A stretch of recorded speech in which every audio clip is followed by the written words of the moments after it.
ٹھیک ہے۔ بسم اللہ الرحمن الرحیم، نحمدہ ونصلی ونسلم علی رسولہ الکریم، اما بعد۔ اصول حدیث کا یہ ہم خیر الاصول سے کچھ چیزیں ہم پڑھ رہے ہیں۔ یہ دوسرا لیکچر ہے۔ کچھ بنیادی باتیں جو ہیں وہ پچھلے لیکچر میں ہو گئی تھی، تو اس میں ہم نے غالباً حدیث کی تعریف تک یہ ڈسکس کر لیا تھا۔ احادیث کی آگے میں نے عرض کیا تھا کہ اس کے لیے کئی اصطلاحات بولی جاتی ہیں، خبر، اثر، حدیث، سنت وغیرہ۔ تو ان کا جو ایک عمومی یا وسیع معنی ہے اس میں ایک بہت زیادہ فرق نہیں کیا جاتا۔ تھوڑا بہت جو فرق تھا وہ میں نے پچھلے لیکچر کے اندر عرض کر دیا تھا، تو اس لیے مختلف آگے جو ہے وہ احادیث کی جو ہم اقسام پڑھیں گے اس میں یہ خبر کا لفظ آئے گا، تو اس سے حدیث ہی مراد ہے۔ اچھا جی، حدیث کی کئی تقسیمات ہیں، ٹھیک ہے۔ تقسیم یعنی ہر قسم کے تحت پھر بہت سی اقسام ہیں۔ وہ ہر تقسیم جو ہے وہ مختلف ایک تناظر سے ہے۔ کسی میں اس بات کو مد نظر رکھا جاتا ہے کہ حدیث روایت کرنے والے جو حضرات ہیں، جو ایک چین ہے وہ کہاں تک پہنچتی ہے، ٹھیک ہے۔ وہ بالائی جو اس کی جو حد ہے وہ کون ہے، روایت کرنے والے کوئی صحابی ہیں، تابعی ہیں، یا اب صلی اللہ علیہ وسلم تک پہنچتی ہے۔ اس لحاظ سے حدیث ظاہر ہے کہ اس کی ایک الگ سے تقسیم ہوگی۔ حدیث کو قبول، وہ حدیث قابل قبول ہے یا قابل قبول نہیں ہے، ٹھیک ہے، اس کا مدار ہوتا ہے راویوں کے حالات پہ، کہ کس قسم کے راوی جو ہے وہ روایت کر رہے ہیں۔ وہ ایک بالکل الگ سے ایک تقسیم ہوگی، ٹھیک ہے۔ اور اسی طرح ایک تقسیم جو ہے وہ یہ بھی ہے کہ جس میں بیان کرنے والوں کی تعداد کے لحاظ سے فرق پڑ جاتا ہے کہ یہ اس حدیث کا کیا، اس کی کیا حیثیت ہے۔ اس میں یہاں مختصر سا یہاں پہ واضح کیا گیا کہ حدیث کی دو قسمیں ہیں، ایک خبر متواتر اور ایک خبر واحد، ٹھیک ہے۔ یہ یعنی راویوں کی سمجھ لیجیے کہ تعداد کے لحاظ سے یہ ابتدائی طور پہ یہ اقسام ہے۔ آگے چل کے خبر واحد کی مزید اقسام بھی آ رہی ہیں، لیکن یہاں یہ سمجھ لینا ضروری ہے، خبر متواتر اور خبر واحد، اور پھر آگے چل کے یہ خبر واحد کی جو تقسیم ہے، اور پھر اس کے بعد خبر واحد کی دوسری تقسیم، اس میں تھوڑا سا محدثین کی تقسیم میں اور حنفیہ کی تقسیم میں تھوڑا سا فرق ہے یہاں پہ، جس کا بعد آگے چل کے جو ہے وہ حدیث کو ماخذ بنانے میں کس حدیث سے کس طرح کا جو ہے وہ اس کو مصدر بنایا جا سکتا ہے احکام کا یا نہیں، بعض جگہوں پہ فرق آ جاتا ہے۔ حنفیہ کی جو تقسیم ہے وہ ثلاثی ہے، ٹھیک ہے۔ وہ ابتدا سے ہی حدیث کی تین قسمیں بیان کرتے ہیں، لیکن جو عام محدثین ہیں وہ حدیث کی دو قسمیں بیان کرتے ہیں، جیسا کہ یہاں پہ لکھا گیا ہے، خبر متواتر اور ایک خبر واحد۔ پہلے ہم ان کی تعریف دیکھ لیتے ہیں، اس کے بعد پھر ہم حنفیہ کا جو ایک انداز تقسیم ہے اس کے اوپر پھر ہم گفتگو کریں گے۔ اچھا جی، خبر متواتر کیا ہوتی ہے؟ کہ کسی روایت کو بیان کرنے والے ہر زمانے میں اتنے زیادہ ہوں کہ ان سب کے بارے میں یہ رائے قائم کرنا کہ سارے ہی جھوٹے ہوں گے، یہ عقل تسلیم نہ کرے۔ یعنی عقل اس بات کو محال سمجھے کہ یہ اتنے لوگ روایت بیان کر رہے ہیں، یہ سارے ہی جھوٹے ہوں، ٹھیک ہے۔ جیسے مثال کے طور پہ ہم میں سے بہت سو نے جو ہے وہ مثلا فرض کیجیے، ہو سکتا ہے آپ میں سے کسی نے دیکھا ہو کہ مثلا سویڈن کے اندر یہ واقعہ پیش آیا ہے۔ سویڈن ابھی ہم نے نہیں دیکھا، ٹھیک ہے، لیکن یہ قرآن سوزی کا جو واقعہ پیش آیا ہے، تو لیکن یہ اس کثرت سے نقل کیا گیا ہے اور اس کے اوپر جو ہے وہ اتنے لوگ اس کو بیان کرنے والے ہیں تو یہ متواتر کی حد تک سچی بات ہے. ٹھیک ہے، یہ سارے جھوٹ نہیں بول سکتے، ایسا نہیں ہو سکتا. ٹھیک ہے، یا یہ اسی طرح کی تاریخ کے اندر مثلا فرض کیجئے کہ کوئی آئنسٹائن گزرا ہے، ایک سائنسدان، تو کوئی آدمی اٹھ کے کہہ دے کہ نہیں یہ تو ایسی بیکار بات ہے، آئنسٹائن تو کوئی نہیں گزرا، یہ تو ایسی مشہور ہو گیا ہے. اتنے لوگ بیان کرنے والے ہیں، اس کثرت کثرت سے بیان کرتے چلے آ رہے ہیں، یہ ایسا ممکن نہیں ہے کہ وہ سارے ہی جھوٹ بول رہے ہیں. جس روایت کو یہ درجہ حاصل ہو جائے اس کو ہم کہتے ہیں خبر متواتر. اور جو اس سے نیچے ہو، بھلے اس کو روایت کرنے والے بڑے ہی پارسا ہوں، سچے ہوں، لیکن اس کو روایت کرنے والے اتنی تعداد میں نہیں ہوئے کہ ان کے بارے میں ہم یہ کہہ سکیں کہ یہ سارے ہی. تو یعنی وہ تواتر سے کم درجے کی جو بھی روایت ہوگی اس کو ہم خبر واحد کہیں گے. تو یہاں پہ یہ ذہن میں رکھ لینا چاہیے کہ خبر واحد کا مطلب یہ نہیں ہے کہ جو کسی ایک نے روایت کی ہو، لفظی معنی نہیں آپ نے دیکھنا، بلکہ خبر واحد کا مطلب یہ ہے کہ جو متواتر نہ ہو وہ خبر واحد ہے. ٹھیک ہے، آگے چل کے ہم یہ خبر واحد کی جو آ, دوسری تقسیم ہے نا، اس کو ہم ساتھ ہی دیکھ لیتے ہیں، اس کے بعد ہم پہلی تقسیم کی طرف آتے ہیں. پھر خبر واحد کی آگے پھر تین قسمیں راویوں کی تعداد کے لحاظ سے. اب یہ ساری وہ قسمیں ہیں جو متواتر نہیں ہیں. مثال کے طور پہ ایک قسم ہے کہ اگر اس کے بیان کرنے والے ہر زمانے میں کم از کم تین ہوں. ٹھیک ہے، تین سے کم نہ ہوں، تین صحابہ سے کم از کم مروی ہو، پھر تابعین کے دور میں بھی کم از کم تین تابعین سے وہ مروی ہو، تبع تابعین میں بھی کم از کم تین ہو. ٹھیک ہے، ہر زمانے سے مراد یہاں پہ ابتدائی تین زمانے ہیں. ٹھیک ہے، اس کے بعد کے زمانوں کا اعتبار نہیں، اس لیے کہ اس کے بعد تو ہر خبر جو ہے، ہر حدیث جو ہے وہ مشہور ہو گئی تھی، وہ کثرت سے روایت کی جانے والی ہو گئی. تو ابتدائی تین زمانے یہاں پہ مراد ہے، صحابہ کا، تابعین کا اور طب تابعین کا. یہ تقریباً سمجھ لیجئے کہ ابتدائی دو صدیاں بنتی ہیں. ٹھیک ہے، آخری صحابی حضرت عامر ابن واصلہ، ان کا ابو الطفیل عامر ابن واصلہ، ان کا انتقال ہوا 110 ہجری میں.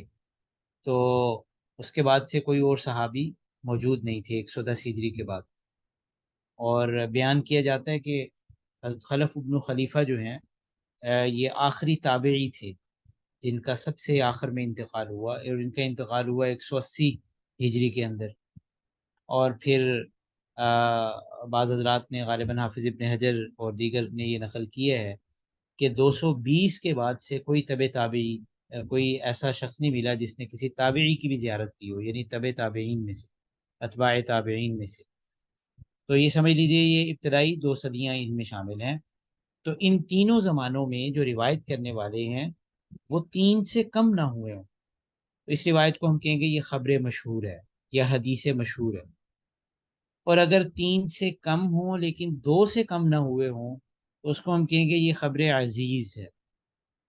لیکن اگر کہیں نہ کہیں کوئی ایک رہ گیا ہو اس کا راوی، مثال کے طور پہ کسی ایک صحابی سے مروی ہے، تابعین بے شک زیادہ ہیں لیکن روایت کرنے والے صحابی ایک ہیں. ٹھیک ہے، یا یہ ہے کہ وہ آگے اتفاق سے صحابی سے بھی روایت کرنے والے ایک ہی ہیں. ٹھیک ہے، تو اس کو ہم کہیں گے یہ خبر غریب ہے. تو وہ جو اوپر ہم نے خبر واحد ڈسکس کی تھی نا، لفظی معنی کے لحاظ سے اس کا جو مصداق بنتا ہے وہ خبر غریب ہے. تو اس سے پزل نہیں ہونا. خبر واحد کا یہ ہم نے مفہوم نہیں بیان کرنا، یہ نہیں سمجھنا کہ کسی ایک کی روایت کو، واحد کی روایت کو خبر واحد کہتے ہیں، بلکہ خبر واحد سے مراد ہے ہر وہ روایت جو متواتر نہ ہو. ٹھیک ہے، پھر ان میں سے ہاں اگر واقعی کسی ایک نے روایت کی ہو تو اس کو خبر غریب کہیں گے. ٹھیک ہے، یہ خبر واحد کی آگے ذیلی قسم ہے. تو خبر واحد جو ہے وہ مشہور بھی ہو سکتی ہے، وہ خبر واحد عزیز بھی ہو سکتی ہے. ٹھیک ہے، اور غریب بھی ہو سکتی ہے.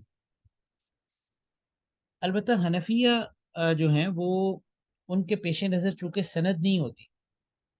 ٹھیک ہے، فقہا کے پیش نظر ایک حدیث کا معمول بہا ہو جانا ہوتا ہے کہ کسی حدیث پر عمل کتنے لوگ کرتے ہیں اور کس زمانے سے اس کے اوپر عمل کیا جا رہا ہے. تو ان کے ہاں بالکل ہی زاویہ نگاہ اور ہوتا ہے. تو فقہائے حنفیہ جو ہیں وہ حدیث کی ابتدائی طور پہ ہی تین قسمیں بیان کرتے ہیں. وہ کہتے ہیں کہ احادیث تین طرح کی ہوتی ہیں. نمبر ایک، ایک وہ کہ جس میں نہ صورتن کوئی شبہ ہو نہ معنوی لحاظ سے کوئی شبہ ہو. ٹھیک ہے. تو صورتن شبہ بھی نہ ہو، یعنی اس کو بیان کرنے والے اتنے زیادہ ہیں، ٹھیک ہے، کہ وہ کوئی جھوٹ پہ ان کا متفق ہونا محال ہو. معنوی لحاظ سے بھی کوئی شبہ نہ ہو. ٹھیک ہے. مقصد کہنے کا یہ ہے کہ اس کو ہر زمانے میں تلقی بالقبول، یہ ایک اصطلاح ہے، تلقی بالقبول. میں یہاں پہ لکھ دیتا ہوں.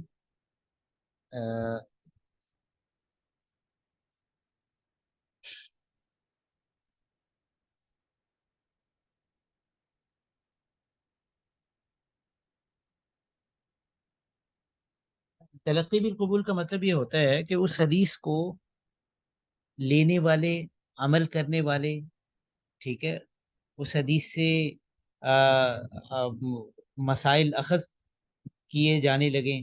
ٹھیک ہے. یہ اس زمانے میں اس حدیث کا یہ اس طرح کا تعامل شروع ہو جائے تو اس کو تو وہ کہتے ہیں کہ وہ خبر واحد، خبر متواتر ہے. دوسری وہ تقسیم یہ کہتے ہیں کہ آ، وہ صورتاً تو اس کے اندر جو ہے وہ شبہ ہو، لیکن معنوی لحاظ سے اس کے اندر کوئی شبہ نہ ہو. ٹھیک ہے. اس کو وہ تعبیر کرتے ہیں خبر مشہور کے ساتھ.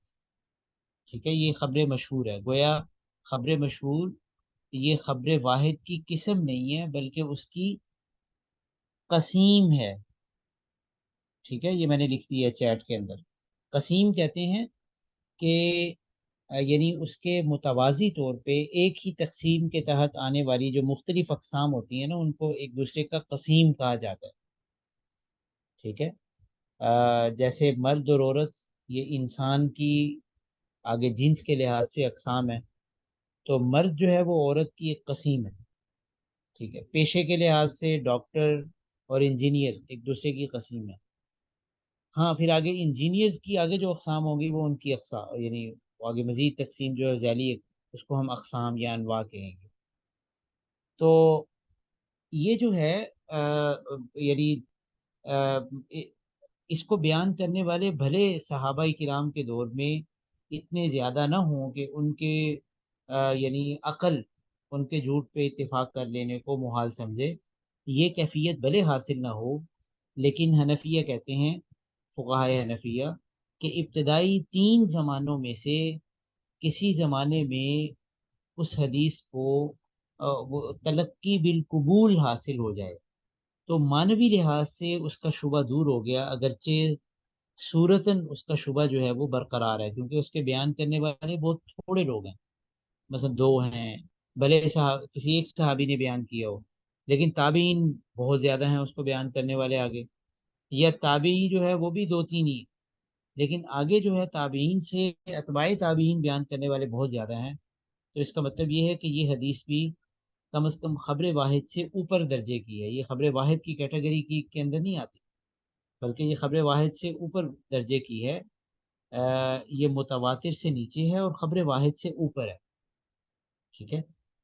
اور تیسری قسم وہ پھر بیان کرتے ہیں کہ جس میں صورتاً بھی شبہ ہو اور معنوی لحاظ سے بھی شبہ ہو، یعنی نہ تو اس کو بیان کرنے والے بہت کثیر تعداد میں ہوں اور نہ ہی اس کو ابتدائی زمانوں ان 3 زمانوں میں تلقی بالقبول حاصل ہو. بات واضح ہوئی کچھ؟ یعنی یہ آپ نے جو ہے وہ فرق ذرا مد نظر رکھنا ہے. اس کا آگے اصل میں اثر یہ پڑتا ہے کہ فقہائے حنفیہ جو ہیں وہ آگے احکام میں بعض چیزوں کی کے لیے یہ شرط قرار دیتے ہیں کہ مثلا کتاب اللہ کے اپنا جو ہے وہ بعض چیزوں کا مثلا مطلق کو مقید کرنے کے اندر، یا اسی طرح اگر ایک مرتبہ آپ حضرات نے اصول فقہ پڑھ لی ہے یا نہیں پڑھی؟ جی پڑھ لیا سر. پڑھ لی ہے، زبردست. اس میں آپ نے ایک قسم پڑھی ہوگی کہ عام مخصوص منہ الباز اور غیر مخصوص منہ الباز.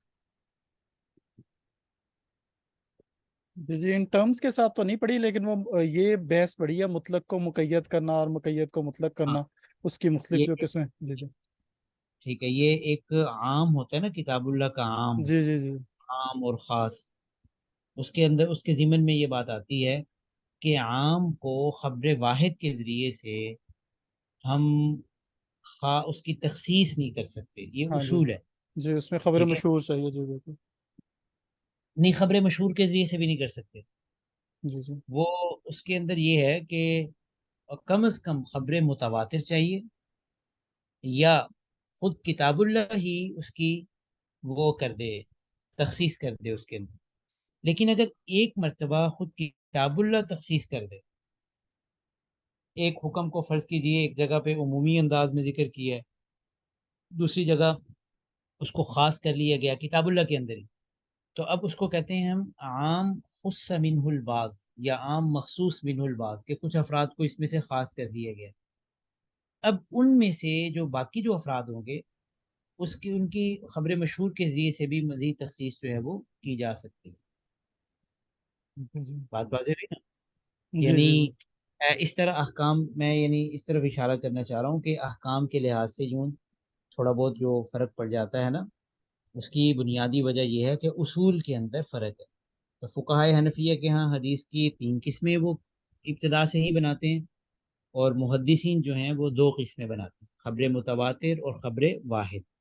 لیکن خیر، یہاں پہ بہت اختصار کے ساتھ یہ چیزیں ڈسکس کی گئی ہیں، تو اس کتاب کا حسن یہی ہے کہ اس کو اسی انداز سے لینا چاہیے. تو میں نے صرف اشارہ کر دیا کہ یوں فقہا کے درمیان اصل میں جو اجتہاد کا ان کا وہ فرق آتا ہے، وہ در حقیقت ان کے اصولوں کے اندر فرق کی وجہ سے ہے.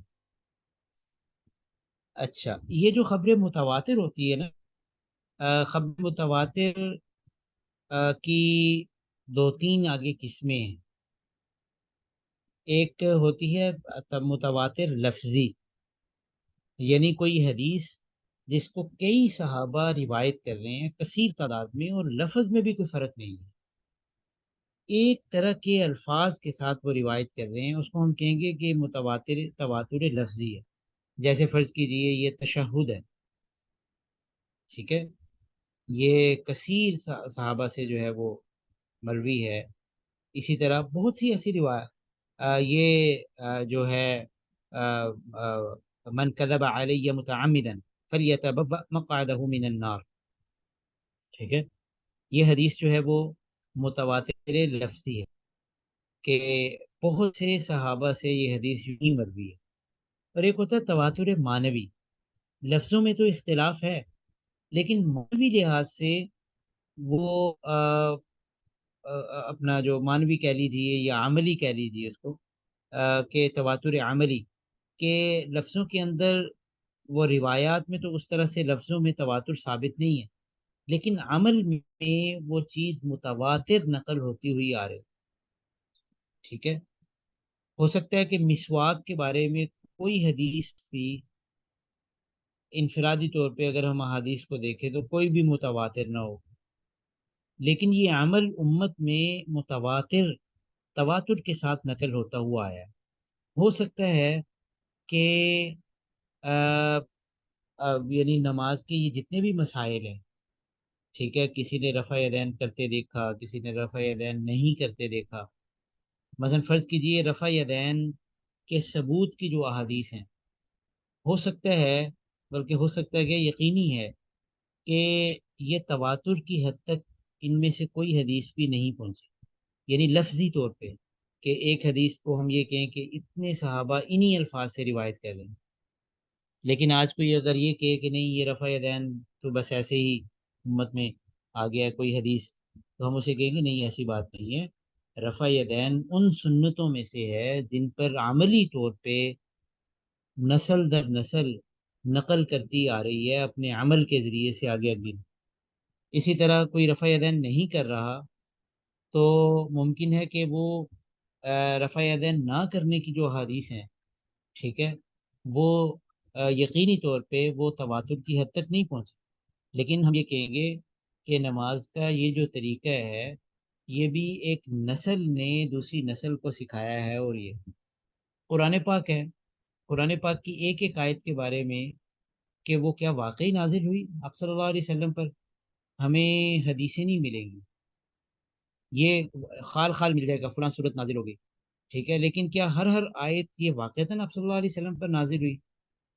یہ ہمیں کہیں ذخیرہ حدیث میں ایسا نہیں ملے گا پورے قرآن پاک کے بارے میں اس طرح کہ ہر ہر آیت کے بارے میں. لیکن پھر ہم یہ کیوں کہتے ہیں کہ قرآن پاک یہ اللہ کی واقعی کتاب ہے اور یہ وہی کتاب ہے جو آپ صلی اللہ علیہ وسلم، اور اس کی کسی ایک آیت کا منکر بھی کافر ہم کیوں قرار دیتے ہیں؟ کیونکہ ایک نسل نے دوسری نسل کو عملاً یہ قرآن پاک سکھایا ہے، پڑھایا ہے، آگے نقل کی ہے. تو یہ تواتر عملی ہے. تواتر کی ایک قسم ہوتی ہے، اس کو کہتے ہیں تواتر قدر مشترک. ٹھیک ہے، تواتر قدر مشترک. یہ لکھنے کی تھوڑی ضرورت. ایک منٹ. نہیں جی ٹھیک. ہاں جی، قدر قدر مشترک. مشترک، جی.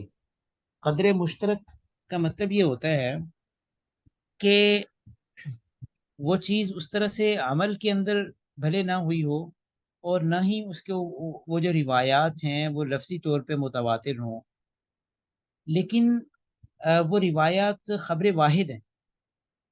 لیکن اگر ہم بیسیوں روایات دیکھیں، ان میں ایک بات مشترک طور پہ مل رہی ہوتی ہے ہمیں، تو ہم یہ کہتے ہیں یہ تواتر قدر مشترک ہے. ٹھیک ہے، کہ مثال کے طور پہ عرف عام کے اندر مثلا کوئی بات کر لیتے ہیں کہ ایک آدمی بیان کر رہا ہے کہ مثلا یہ ہے کہ کوئی ایکسیڈنٹ کا کوئی ایک فلاں جگہ پہ ایکسیڈنٹ میں نے دیکھا، یہ فلاں کے اندر جو ہے یہ چیز آ رہی اور اس طرح ہوا. دوسرا کہہ رہا نہیں نہیں، وہ ایکسیڈنٹ جو ہے وہ اس طرح سے ہوا تھا، یہ ہے وہ ہے. تیسرا کہہ رہا نہیں اس طرح سے ہوا تھا. لیکن اس میں قدر مشترک کیا ہے کہ ایکسیڈنٹ ہوا ہے. ٹھیک ہے، بہت سے احکام جو ہے جن کو فقہا یہ کہہ دیتے ہیں نا کہ یہ تواتر سے ثابت ہے، اس کا آگے جو اس کو در حقیقت وہ تواتر قدر مشترک ہوتا ہے کہ آ، آ، یعنی بہت سی روایات میں ضمنی طور پہ وہ چیز جو ہے وہ ثابت ہو رہی ہوتی ہے. مثال کے طور پہ واقعہ معراج ہے. ٹھیک ہے، اس کی ہو سکتا ہے روایات لفظی طور پہ اس کی روایات جو ہے وہ متواتر نہیں ہے. ٹھیک ہے، اور یہ کوئی ایسی عملی سنت بھی نہیں ہے کہ جس کو ہم یہ کہیں کہ عملی طور پہ اس میں تواتر ہے. لیکن اتنے صحابہ کرام مختلف اینگل سے یہ بیان کرتے ہیں کہ وہ تواتر قدر مشترک بن جاتا ہے. اسی طرح آپ صلی اللہ علیہ وسلم کے دیگر معجزات ہیں، ٹھیک ہے، وہ تواتر قدر مشترک جو ہے وہ ان کے ذریعے سے ہم ثابت کرتے ہیں. تو یہ تواتر یہ ساری جو ہے وہ حدیث متواتر کے ضمن میں ہی یہ چیزیں آئیں. اچھا جی، آگے خبر واحد کی اپنے منتہا کے لحاظ سے مزید تین قسمیں، یعنی اس کی سند جو ہے وہ کہاں پہ ختم ہوتی ہے. نمبر ایک مرفوع، نمبر دو موقوف، نمبر تین مقطوع. اگر سند اس کی رسول اللہ صلی اللہ علیہ وسلم تک پہنچ رہی ہو، ٹھیک ہے، امام بخاری کوئی حدیث لا رہے ہیں اور سیدھے اوپر تک جو ہے وہ آپ صلی اللہ علیہ وسلم سے نقل فرما رہے ہیں، وہ صحابی وغیرہ، تو اس کے ایسی حدیث کو ہم کہیں گے یہ حدیث مرفوع ہے. ٹھیک ہے، رفع کا معنی یہی ہوتا ہے اٹھانا. تو اس کی سند جو ہے وہ بالکل اعلیٰ حد تک جو ہے وہ اٹھ چکی ہے، جو بلائی بالکل آخری سطح. اور اگر جو ہے وہ اس میں مثلا تابعی جو ہیں وہ کسی صحابی کے قول یا فعل کا ذکر کر رہے ہوں، ٹھیک ہے، کوئی مثلا امام یہ حضرت نافع کہہ رہے ہیں کہ میں نے ابن عمر یا ابن عمر نے یوں فرمایا، تو آگے ابن عمر نے جو فرمایا کیا وہ آپ صلی اللہ علیہ وسلم سے نقل انہوں نے کر کے ذکر کیا، یا یہ ہے کہ وہ بات ان کی اپنی ہے، اس کی کوئی وضاحت موجود نہیں ہے حدیث کی سند کے اندر. تو اس کو ہم کہیں گے یہ مرفوع تو نہیں ہے، اس میں چونکہ صحابی کے قول فعل کا ذکر ہے، یہ موقوف ہے. اور اگر ایک سٹیپ اور نیچے ہو، کوئی تبع تابعی یا کوئی اور تابعی کسی دوسرے تابعی کے قول یا فعل کو ذکر کرے، ٹھیک ہے، تو اس کو ہم کہیں گے یہ مقطوع ہے. مقطوع یعنی یہ کاٹی گئی ہے، یعنی اس کی اوپر سے جو ہے وہ سند وہ کٹی ہوئی ہے. موقوف کا مطلب ہے کہ یہ رکی ہوئی ہے، آگے یعنی صحابی نے آگے اس کا عزم، اس کو آگے اس کی نسبت جو ہے آپ صلی اللہ علیہ وسلم کی طرف نہیں کی، بلکہ یہ صحابی کے اوپر ہی یہ سند رک گئی ہے، موقوف ہے۔ تو اپنے منتہا کے لحاظ سے خبر واحد کی تین قسمیں ہیں: مرفوع، موقوف اور مقطوع۔ ٹھیک ہے، اچھا جی، یہ اس کی طرف میرا خیال ہے کہ بعد میں آتے ہیں، پہلے یہ دیکھ لیں، یہ بھی اس کے ساتھ براہ راست جو ہے وہ کہ خبر واحد کی ایک تقسیم یہ بھی ہے کہ اس کی سند کے اندر، پہلے جو ہم نے بات کی ہے نا وہ یہ ہے کہ سند میں وہاں پہ راوی گرنے کی بات نہیں کی، یہ ہے کہ اس کی سند مکمل ہے، لیکن وہ سند کہاں تک جا رہی ہے۔ ٹھیک ہے، وہ اس اینگل سے یہ تقسیم تھی، لیکن یہ جو ہے تقسیم، اس میں یہ ہے کہ کوئی راوی اندر سے مس ہو گیا، اب وہ راوی کس سطح پہ وہ راوی جو ہے وہ چھوٹا ہے، اس پوری سند میں جو راوی رہ گیا ہے وہ کس سٹیج سے جو ہے وہ رہا ہے، اس لحاظ سے خبر واحد کی ہم ایک اور تقسیم کرتے ہیں۔ یہ اس کا عنوان یہاں پہ دیا ہے: سکوت و عدم سکوت راوی کے لحاظ سے خبر واحد کی اقسام، 7 اقسام۔ ٹھیک ہے، نمبر 1، ایسی یعنی ایسی حدیث جس کے تمام راوی وہ پورے ہوں، ٹھیک ہے، اس کو ہم کہتے ہیں متصل، یہ خبر متصل ہے۔ کیا سمجھ میں آیا جی اس سے کہ آ، یہ خبر متصل کی سند کہاں تک جائے گی؟ یہ کیوں جی؟ صحابی تک جائے گی؟ صحابی تک کیوں جائے گی؟ کوئی ایسی اس میں وضاحت ہے؟ کیونکہ درمیان میں سارے راوی پورے ہونے کا یہی مطلب ہوئے گا کہ صحابی سے تابعی نے سنا، ان سے تبع تابعی نے سنا۔ ہاں، لیکن یہ ہے کہ آپ صلی اللہ علیہ وسلم تک بھی تو جا سکتی ہے۔ ہاں جی، حدیث لیکن بیان تو صحابی کرتا ہے تو۔ ہاں، بیان صحابی کریں گے بالکل، لیکن یہاں پہ میں اصل میں یہی اسی طرح متوجہ کرنا چاہ رہا ہوں آپ کو کہ یہ یہاں پہ یہ ضروری نہیں ہے کہ وہ حدیث مرفوع بھی ہو، ٹھیک ہے نا، وہ حدیث اس کا مرفوع ہونا جو ہے وہ ضروری نہیں ہے حدیث سے متصل کا۔ جی جی جی حدیث سے متصل میں مثلا ایک، بھلے وہ حدیث جو ہے وہ مقطوع ہی ہو، جی جی جی بالکل۔ مثلا اس میں ایک راوی کی روایت ہے، سوری ایک تابعی کی، ہوں، کرنے والے جتنے بھی پیچھے راوی ہیں کوئی بھی راوی چھوٹا ہوا نہیں ہے، ٹھیک ہے نا، اس کو ہم کہیں گے کہ یہ متصل ہے۔ بات واضح ہوئی نا؟ مثلا ہاں ایک جی تابعی جو ہے وہ ایک صحابی کا قول ذکر کر رہے ہیں، اور وہ مثلا ایک صحابی کا اثر جو ہے ہم یہ دیکھیں گے کہ اس وہاں تک، مثلا امام بخاری حضرت عبداللہ ابن عمر رضی اللہ تعالیٰ عنہ کا کوئی قول ذکر فرما رہے ہیں، تو مثلا فرض کیجئے درمیان میں کوئی 4 واسطے ہیں، تو کیا چاروں پورے ہیں؟ ہم نے یہ دیکھنا ہے، اگر پورے ہیں تو پھر یہ اس کو کہیں گے ہم یہ حدیث سے متصل ہے، بھلے وہ موقوف ہو، بھلے وہ مقطوع ہو، یا وہ مرفوع ہو، ٹھیک ہے، بس راوی پورے ہونے چاہیے، یہ متصل ہے۔ بات واضح ہوئی نا؟ جی جی اچھا، اب آگے، اگر وہ اس کا اتصال، اس کے اندر اتصال کے ساتھ ساتھ وہ اب صلی اللہ علیہ وسلم تک بھی وہ سند پہنچ رہی ہے، ٹھیک ہے، تو اس کو ہم کہیں گے کہ یہ مسند ہے، یہ روایت مسند ہے، ہوں، ٹھیک ہے۔ یعنی مرفوع جو ہوتی ہے نا، دیکھیے، مرفوع روایت جو ہے وہ ضروری نہیں ہے کہ وہ متصل بھی ہو، جی جی ٹھیک ہے، یعنی وہ جو کیٹیگری پیچھے جو ہم نے پڑھی ہے نا کہ آپ صلی اللہ علیہ وسلم تک کوئی سند، باقاعدہ طور پہ سند جو ہے وہ وہاں تک پہنچائی جائے، اس میں ضروری نہیں ہے کہ وہ اتصال کے ساتھ پہنچائی جائے یا اس میں اتصال نہ ہو۔ مثلا ایسا ہو سکتا ہے، مثلا مثلا یہ حضرت نافع یہ فرمائیں، حضرت نافع جو ہیں وہ حضرت ابن عمر رضی اللہ تعالیٰ عنہ کے آزاد کردہ غلام ہے، مثلا وہ یہ فرما دیتے ہیں کہ آپ صلی اللہ علیہ وسلم نے یوں فرمایا، ٹھیک ہے، تو ایک تابعی جو ہے وہ ڈائریکٹ روایت کر رہے ہیں آپ صلی اللہ علیہ وسلم، یہ حدیث مرفوع ہے، ٹھیک ہے، اس کو کیا کہیں گے؟ حدیث مرفوع. مرفوع. لیکن اس میں اتصال نہیں ہے. اتصال اور چیز ہے، ٹھیک ہے. لیکن اگر یہ دونوں چیزیں مل جائیں، ہم، ٹھیک ہے، تو وہ مسند ہے. وہ روایت جو ہے وہ، اس کے اندر کوئی راوی بھی جو ہے وہ گرا ہوا نہیں ہے، اور اس کی سند رسول اللہ صلی اللہ علیہ سنو. وسلم تک پہنچ رہی ہے. یہ ذرا کر لیں، پھر اس کے بعد میں بتاتا ہوں کہ بخاری شریف کا ہم نے تذکرہ کیا تھا، کس طرح کی وہ کتاب ہے. منقطع، آگے مثال اگر کوئی ایسی حدیث ہے کہ اس کی سند جو ہے وہ متصل نہیں ہے، ٹھیک ہے، بلکہ کہیں نہ کہیں سے کوئی راوی گرا ہوا ہے، وہ منقطع ہے. پھر آگے اصل میں جو ہے نا وہ اگلی جو دو تین صورتیں ہیں وہ در حقیقت اسی کی ہیں.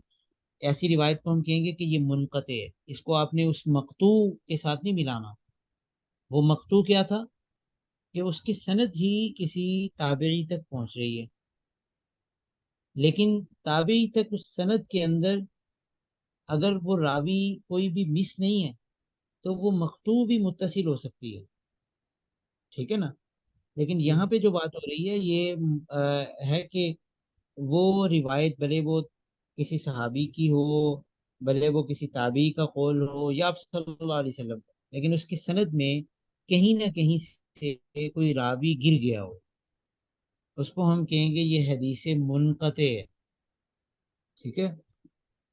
پھر یہ ہے کہ اگر سند کے شروع سے ایک یا زیادہ راوی گرے ہوں تو اس کو ہم کہتے ہیں معلق. اور اگر سند کے درمیان سے کوئی ایک یا زیادہ راوی گرے ہوں تو اس کو ہم کہتے ہیں معضل. یہ نمبر 5 پہ جو ہے، ٹھیک ہے. اور اگر سند کے آخر سے کوئی راوی گرا ہوا ہو تو اس کو ہم کہتے ہیں مرسل. یہ جو منقطع کی یہ جو تین صورتیں ہیں نا، معلق، معضل اور مرسل،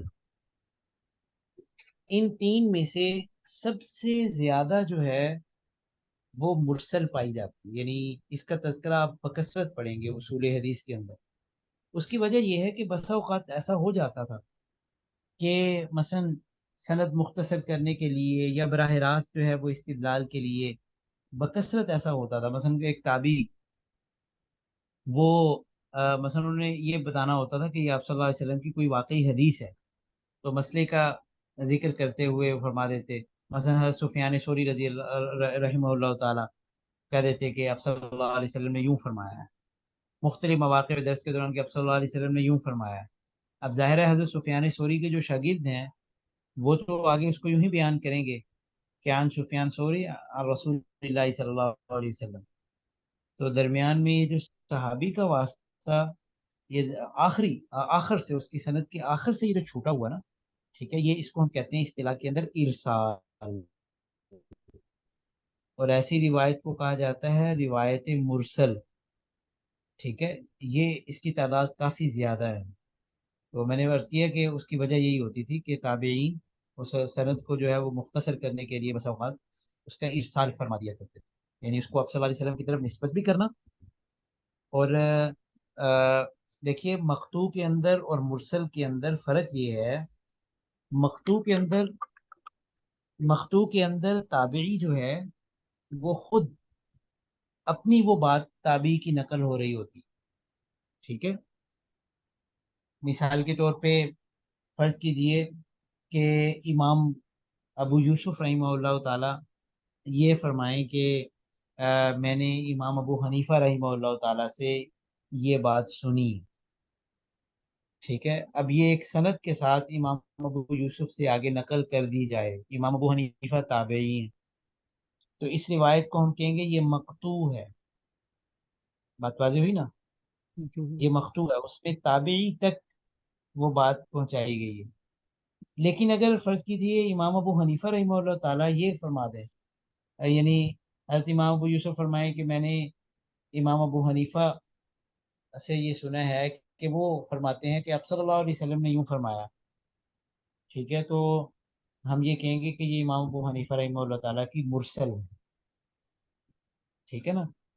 یہ مختلف تابعین کی مراسیل جو ہے وہ الگ سے چھپی ہوئی بھی ہیں، مراسیل سفیان ثوری.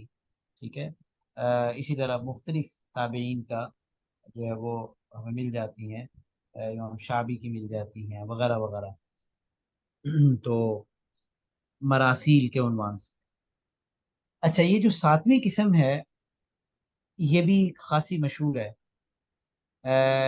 اس کو یعنی حدیث کی سند میں یہ کہیں پر بھی ہو سکتا ہے، شروع میں بھی ہو سکتا ہے، درمیان میں بھی ہو سکتا ہے، ٹھیک ہے، کہیں پر بھی۔ بعض راوی جو ہوتے ہیں نا حدیث کے، وہ ان کی یہ عادت ہوتی ہے کہ سند میں اپنے استاد کا نام جو ہے وہ چھپا لیتے ہیں۔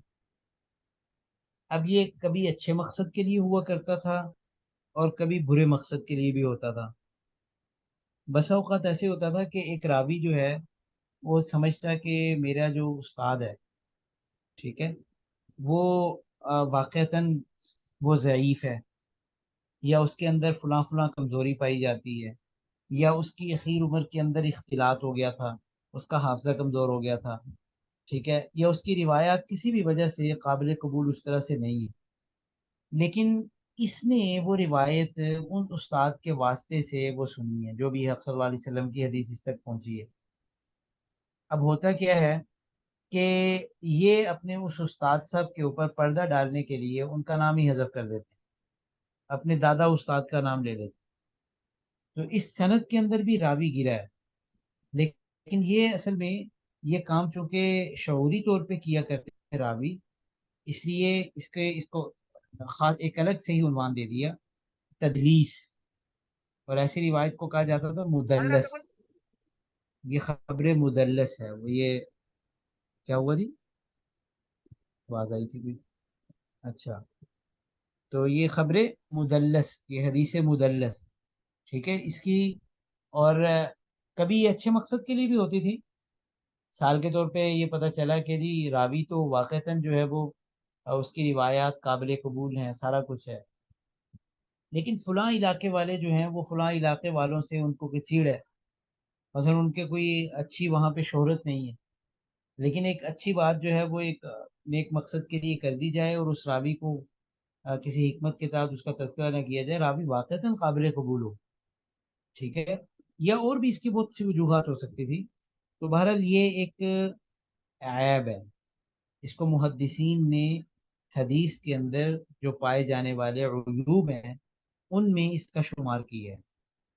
حدیث کے اندر جو پائے جانے والے جو عیوب ہوتے ہیں نا، فنی طور پہ جو خرابیاں ہوتی ہیں، اس کو کہا جاتا ہے،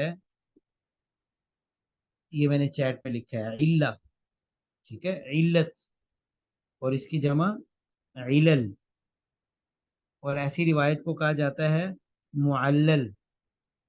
اور یہ ایک بہت بڑا عنوان ہے، ہم پچھلے جو ہم نے کیٹیگری چھوڑ دی ہے اس کے اندر ہم تفصیل سے یہ دیکھیں گے انشاءاللہ۔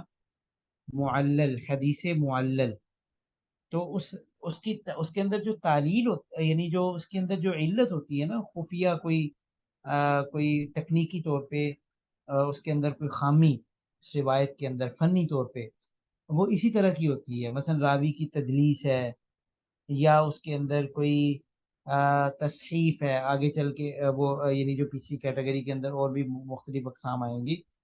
تو بہرحال اس کو محدثین نے تدلیس کو ایک عیب شمار کیا ہے۔ تو یہ بڑے اچھے مقصد کے لیے ہی ہو، لیکن فن حدیث کے اندر اس کو عیوب میں شمار کیا گیا ہے۔ تو سقوط راوی کے لحاظ سے حدیث کی یہ 7 قسمیں آپ نے یاد رکھنی ہیں: متصل، مسند، منقطع، معلق، معضل، مرسل اور مدلس، ٹھیک ہے۔ اس سے پہلے جو ہم نے پڑھی ہیں وہ ہے اپنے منتہا کے اعتبار سے، ٹھیک ہو گیا۔ اچھا جی، اب جو ہے وہ اس طرف آتے ہیں، لیکن اس سے پہلے میں یہاں پہ رک کے آپ سے پوچھنا چاہوں گا کہ ابھی تک جو ہم نے ڈسکس کیا ہے اس میں کوئی سوال ہو آپ کا؟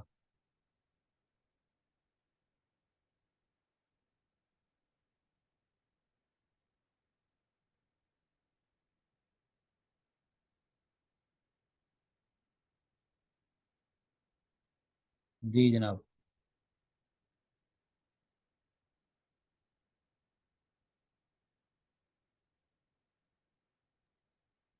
نہیں استاد جی، ابھی تک تو ٹھیک ہے۔ ٹھیک ہو گیا۔